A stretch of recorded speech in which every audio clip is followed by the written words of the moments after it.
الحمد للہ رب العالمین والصلاة والسلام علی سید الانبیاء والمرسلین اما بعد فاعوذ باللہ من الشیطان الرجیم بسم اللہ الرحمن الرحیم۔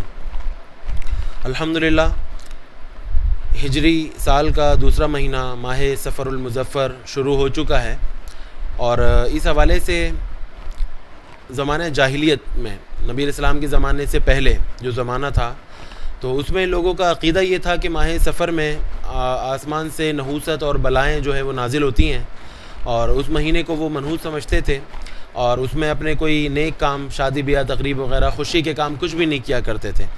اور بہت افسوس کی بات ہے کہ یہی عقیدہ اس زمانے کا جو زمانہ جاہلیت کا تھا وہ آج بھی لوگوں میں کہیں نہ کہیں موجود ہے۔ حالانکہ نبی پاک صلی اللہ علیہ وسلم نے واضح طور پہ احادیث میں منع فرما دیا کہ ماہ سفر کی نحوست کوئی حقیقت نہیں ہے اس کی۔ حدیث ہے، باقاعدہ بخاری شریف کی حدیث ہے، دو حدیثیں ہیں، ایک حدیث نمبر 5707 اور ایک حدیث جو ہے 5770۔ یہ دو حدیثیں ہیں باقاعدہ، جس پہ نبی علیہ السلام نے فرمایا کہ حضرت سیدنا ابو ہریرہ روایت کرتے ہیں کہ نبی علیہ السلام نے فرمایا لا عدوہ ولا طیرۃ ولا حامۃ ولا سفر، کہ چار چیزیں حضور نے بیان فرمائی کہ ان کی اسلام میں کوئی گنجائش، کوئی حقیقت نہیں ہے۔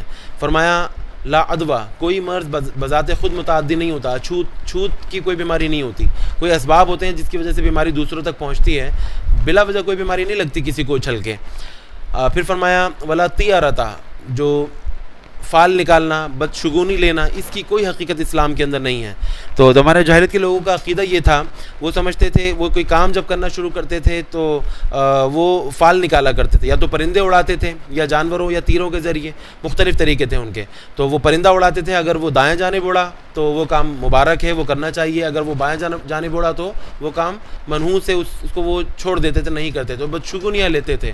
فرمایا کہ بدشگونی کی اسلام میں کوئی حقیقت نہیں ہے، کوئی تصور نہیں ہے۔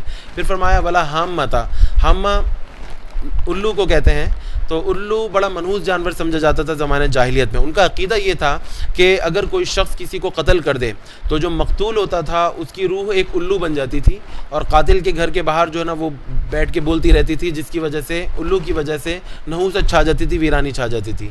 تو آج بھی جو لوگ ہیں، جاہل لوگ ہیں، وہ الو کو منحوس تصور کرتے ہیں، حالانکہ ایسا کچھ نہیں ہے، اسلام میں اس کی کوئی حقیقت نہیں ہے۔ الو بھی باقی پرندوں کی طرح ایک پرندہ ہے جس کو اللہ نے بنایا ہے۔ اور چوتھی بات جو حضور نے بیان فرمایا ولا سفر، سفر کے مہینے میں نحوست کی کوئی حقیقت نہیں ہے، جو زمانہ جاہلیت کے لوگ تصور کرتے تھے۔ تو حدیث سے باقاعدہ ثابت ہے کہ نبی علیہ السلام نے باقاعدہ سفر کے مہینے کا نام لیا کہ اس کی نحوست کی کوئی حقیقت نہیں ہے۔ تو اس لیے لوگوں کے علم میں ہونا چاہیے، مسلمانوں کو پتہ ہونا چاہیے کہ ماہ سفر بھی اللہ تعالیٰ کے باقی مہینوں کی طرح ایک مہینہ ہے، اور اس میں کوئی ایسی بلائیں وغیرہ نہیں اترتی۔ جس کے نصیب میں جو لکھا ہوتا ہے وہ ہونا ہوتا ہے، چاہے وہ اچھا ہو چاہے وہ برا۔ کبھی کوئی دن انسان کے لیے مبارک ہو جاتا ہے، اس میں اس کو خوشیاں ملتی ہیں، کبھی کوئی دن اس کے لیے جو ہے وہ مبارک نہیں ہوتا، تو اس میں کوئی اس کو غم کی باتیں یا پھر اس طرح کی کوئی باتیں سننے کو ملتی ہیں۔ قرآن مجید میں اللہ تعالیٰ نے ارشاد فرمایا تلک الایام نداولها بین الناس، یہ دن اللہ تعالیٰ کے ہیں اور اس کو ہم لوگوں کے درمیان گھماتے رہتے ہیں۔ مثال کے طور پہ جمعہ کا دن ہے، بڑا مبارک دن ہے، اسی دن کسی کے گھر جو ہے وہ کوئی بچہ پیدا ہوتا ہے، خوشی ہوتی ہے، تو کسی اور کے گھر جو ہے نا کسی انتقال ہو جاتا ہے، تو وہاں جو ہے وہ غم چھا جاتا ہے۔ اللہ تعالیٰ کے دن ہے، کسی پر جو ہے وہ خوشی، کسی پر غمی، تو یہ ہوتا رہتا ہے۔ تو اس میں باقاعدہ ماہ سفر کے حوالے سے کوئی نحوست ایسی کوئی وارد نہیں ہوتی۔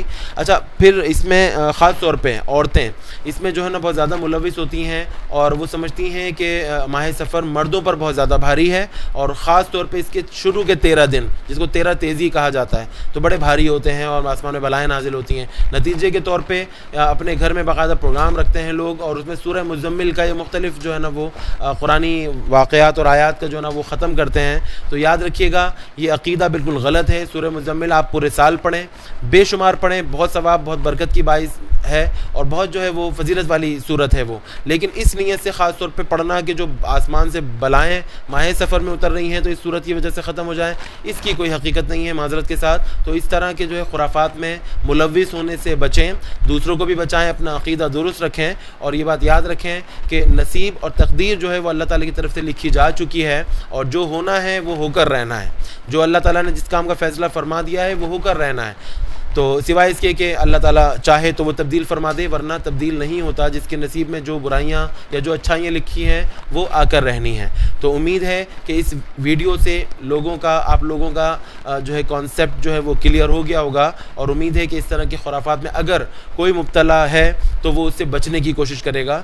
انشاءاللہ اگلی ویڈیو میں دوبارہ حاضر ہوں گے. السلام علیکم ورحمۃ اللہ وبرکاتہ.